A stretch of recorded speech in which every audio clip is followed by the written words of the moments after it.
চিকু, বান্টি, যদি তোমরা দেরি না করতে তাহলে এতক্ষণে আমরা রিসর্টে পৌঁছে যেতাম।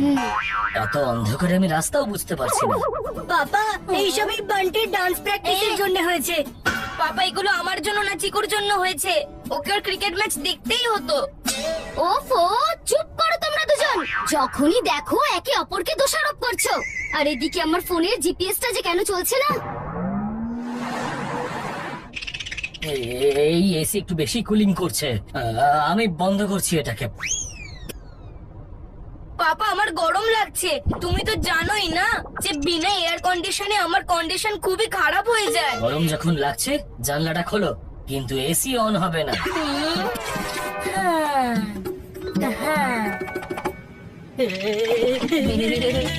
বাইরের হাওয়া তো আরো ঠান্ডা।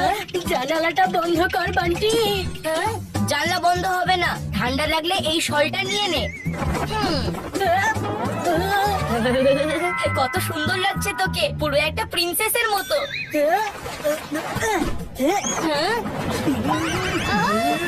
আরে আরে আরে, আমি কিছু দেখতে পাচ্ছি না। সরাও এটাকে। আরে ব্রেক মারো, ব্রেক!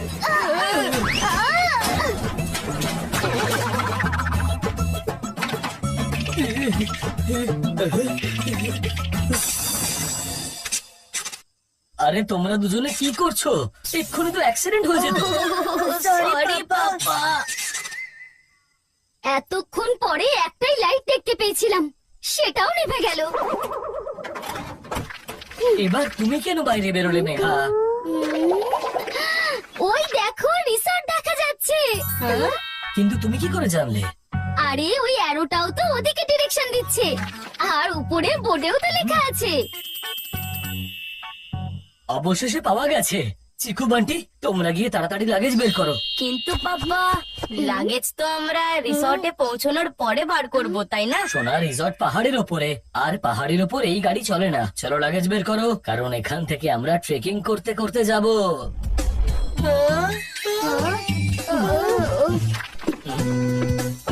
মেঘা, আমরা কিছু মিস করে ফেললাম না তো? একবার গিয়ে চেক করে আসি। কিন্তু মাম্মি, আমরা এত ভারী লাগেজ কিভাবে তুলবো? সবাইকে শুধু একটা একটা করে ব্যাগ নিতে হবে, তাই জন্য কান্না বন্ধ করো আর যে যার ব্যাগ নাও। আমি তো আমার ব্যাগটা চুজও করে নিয়েছি। ও প্রথমে ব্যাগ কি করে নিয়ে নিল? নিশ্চয়ই কিছু একটা গন্ডগোল আছে। চিকু, তুমি এই ব্যাগটা নিয়ে নাও। ওকে মাম্মি। এই ব্যাগ তো খুবই ভারী মাম্মি। এর মধ্যে কি পাথর আছে? এতে পাথর নয়, ঠান্ডার জামা কাপড় রাখা আছে। এতে সোয়েটার্স আছে, জ্যাকেটস আছে, ক্যাপস আছে, গ্লাভস আছে, থার্মালস আছে, এমনকি শলও আছে। ভারী তো হবেই, তাই না? এত সবকিছু একটা ব্যাগের মধ্যে? হ্যাঁ। এই ভারী ব্যাগটাকে হালকা করার জন্য কিছু একটা করতেই হবে। আইডিয়া!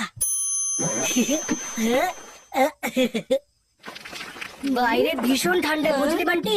তাই টুপি পরাটা খুব জরুরি। মাম্মি, এত ঠান্ডায় শাল ছাড়া থাকলে তোমার তো জ্বর চলে আসবে। পাপা, তোমার খুব ঠান্ডা লাগে তাই না? এই নাও, সোয়েটার পরে নাও। হ্যাঁ হ্যাঁ। আর আমি গ্লাভসটা পরে নিচ্ছি। এবার ব্যাগ হয়ে গেছে হালকা, আর চিকু হয়ে গেছে হ্যাপি। চলো যাওয়া যাক। এখানে তো সত্যি একদম ঠান্ডা না। পাপা, তোমার গরম লাগছে আর আমার খিদে। আমরা খাবার পেয়ে যাব তো? খাবার কিন্তু আমরা নাও পেতে পারি।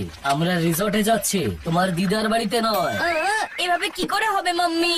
তুমি তো জানো মাম্মি যে আমি ডিনার না করে ঘুমোতে পারি না, জানো তো? হ্যাঁ হ্যাঁ, আমি জানি। আর এইরকম ইমার্জেন্সি সিচুয়েশনের জন্য আমি বাড়ি থেকে খাবার তৈরি করে নিয়ে এসেছি। আচ্ছা, তো দাও না আমাকে। তাড়াতাড়ি লাল রঙের ব্যাগটা বের করো। লাল রঙের ব্যাগ? লাল রঙের ব্যাগ? চিকু, তোর কাছে লাল রঙের ব্যাগটা রয়েছে? না, আমার কাছে তো নেই। পাপা, তোমার কাছে আছে নাকি? না, আমার কাছেও তো নেই। তাহলে ব্যাগটা গেল কোথায়? ও, মনে পড়েছে। মনে হচ্ছে লাল রঙের ব্যাগটা গাড়ির বনেটের উপরেই রয়ে গেছে। আমাদের তাড়াতাড়ি ওই ব্যাগটা নিয়ে আসতে হবে। মাম্মি, ব্যাগটা নিতে নিচে যাওয়ার কি কোনো দরকার রয়েছে? আমার এতটাও খিদে পাইনি। আমি আমার ব্যাগ এইভাবে নিচে রেখে আসতে পারি না। চুপচাপ নিচে চলো। আমি এখানেই থাকছি না মাম্মি, তোমরা সবাই যাও নিচে। ঠিক আছে, যদি একটু এদিক ওদিক কিছু হয়েছে না তখন আমায় বলো না। হ্যাঁ হ্যাঁ, যাও যাও। বান্টি কি কাউকে ভয় পায় নাকি?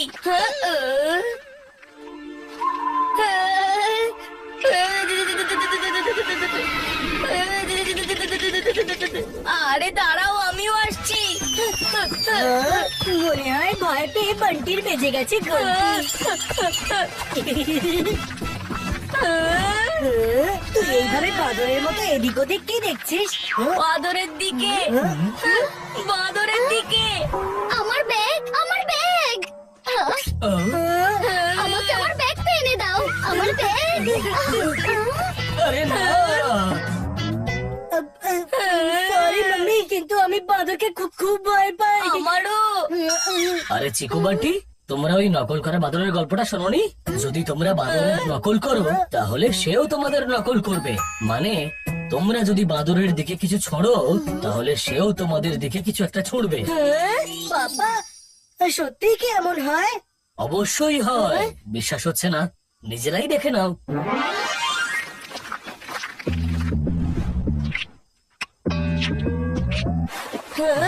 হ্যাঁ?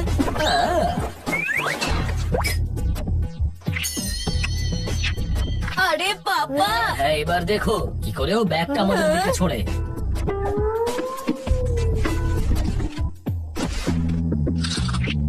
পাপা, তুমি তো তোমার সোয়েটার ছুঁড়ে দিলে, কিন্তু এই বাদর তো কিছুই করছে না। আরে করবে করবে, একটু ধৈর্য ধরো। একটা কাজ করো, তুমি তোমার মাংকি ক্যাপটা ওর দিকে ছোড়ো, হ্যাঁ? তাহলে ও নিশ্চয়ই রিয়াক্ট করবে। কিন্তু পাপা। আরে ছোড়ো ছোড়ো, ট্রাইড এন্ড টেস্টেড ফর্মুলা এটা। ওকে পাপা। চিকু, তুমি তোমার গ্লাসটা খোলো আর ওর দিকে ছোড়ো। এইবারে ও নিশ্চয়ই কিছু একটা করবে। ঠিক আছে পাপা।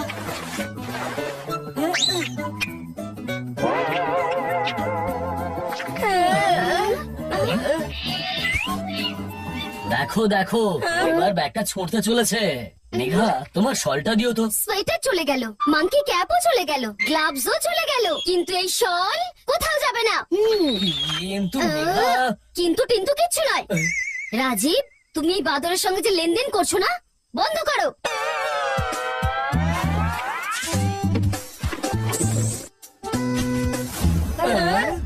নাও, এখন তো এই বাদর মহারাজ সমস্ত জিনিস নিয়ে চলে গেল। ভালোই হয়েছে যে আমি তোমাকে শলটা দিইনি। পাপা, নকল করা বাদর তোমাদের সময় হতো, কারণ এখনকার সময় বাদর নকল করে না, বুদ্ধি খাটায়। এবার তাড়াতাড়ি নিজের মাম্মির পেছনে চলো, নাহলে সে আমাদের বুদ্ধির 12টা বাজিয়ে দেবে।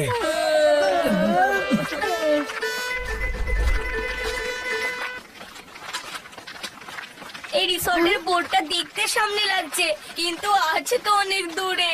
আমি তো এখন থেকেই ক্লান্ত হয়ে যাচ্ছি। আর আমার ঠান্ডা লাগছে, আর আমার সোয়েটারটাও ওই বাঁদরটা নিয়ে চলে গেল। সত্যিকারের বুদ্ধিমান তো ওই বাদরটাই ছিল। ব্যাগও নিয়ে গেল আর তার সঙ্গে জামা কাপড়ও। আর আমরা সবাই বোকার মতো দাঁড়িয়ে দাঁড়িয়ে দেখলাম। আরে তুমি আবার কোথায় চললে বান্টি? এক্ষুনি তো বলছিলে ক্লান্ত হয়ে গেছো। মাম্মি, দৌড়ালে তাড়াতাড়ি পৌঁছে যাব, আর ওখানে পৌঁছে কিছু খাবো।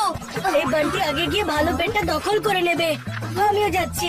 ব্যাস, ব্যাস, আমি আর যেতে পারবো না, আমার এনার্জি শেষ।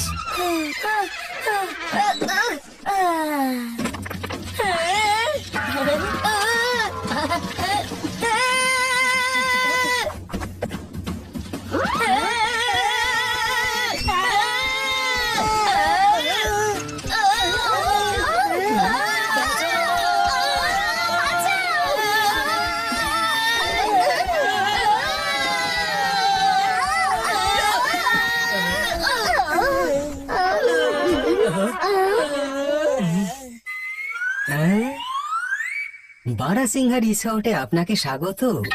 আমরা কোথায় চলে এলাম? মনে হয় আপনি মন দিয়ে শোনেননি। আমি বললাম বারাসিংহা রিসর্টে আপনাকে স্বাগত। আপনি কে? মনে হয় আপনি ভালো করে দেখেননি। আমি হলাম বারাসিংহা, এই রিসর্টের ম্যানেজার। হ্যাঁ, এমনিতে আপনারা সবাই সুটকেসে করে কেন এলেন? আপনাদের কাছে গাড়ি নেই নাকি গাড়িতে পেট্রোল নেই? আরে গাড়িও আছে আর গাড়িতে পেট্রোলও আছে, কিন্তু গাড়িটা পাহাড়ে কি করে আনতাম, সেই জন্যই হেঁটে আসতে হলো। কিন্তু পাহাড়ে যাওয়ার দরকারই বা কি ছিল স্যার? আরে দাদা, আপনার রিসর্ট যখন পাহাড়ের ওপরেই বানিয়েছেন, তাহলে আপনাদের রিসর্টে পৌঁছতে আমাদের পাহাড়ের ওপরেই উঠতে হবে, তাই না? মনে হয় আপনি কিছু ভুল বুঝেছেন ম্যাম। আচ্ছা স্যার, আপনার গাড়ির নাম্বার কি 1212? হ্যাঁ আপনার গাড়ি কি ব্লু কালারের? হ্যাঁ। তাহলে স্যার, আপনার গাড়ি যেখানে দাঁড়িয়ে আছে তার ঠিক সামনেই তো আমাদের রিসর্ট।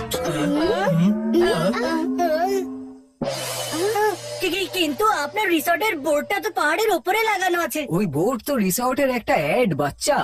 বারাসিংহা রিসর্ট তো পাহাড়ের নিচে ছিল, নিচে আছে আর নিচেই থাকবে। তার মানে আমরা বেকার বেকার এইভাবে পাহাড়ে লাগাজ নিয়ে চড়ছিলাম। ভেবেছিলাম রিসর্টে একটু রিল্যাক্স করব, কিন্তু এখানে তো শুধু শুধু ট্রেকিং হয়ে গেল। এতক্ষণ পরে আমি একটু স্বস্তির নিঃশ্বাস নিতে পারছি। সব ভালো যা শেষ ভালো। আঙ্কেল, আমাদের না খুব খিদে পেয়েছে, আপনি কি তাড়াতাড়ি আমাদের কিছু খাইয়ে দিতে পারেন? না, আমাদের রিসর্টের নিয়ম অনুযায়ী আমরা গেস্টকে খাবার খাওয়াতে পারি না। কি? আগে হ্যাঁ, আমাদের গেস্ট হাউসের নিয়ম অনুযায়ী আমাদের সব গেস্টকে নিজেদের হাতেই খাবার খেতে হবে, আমরা ওনাদের খাওয়াতে পারি না।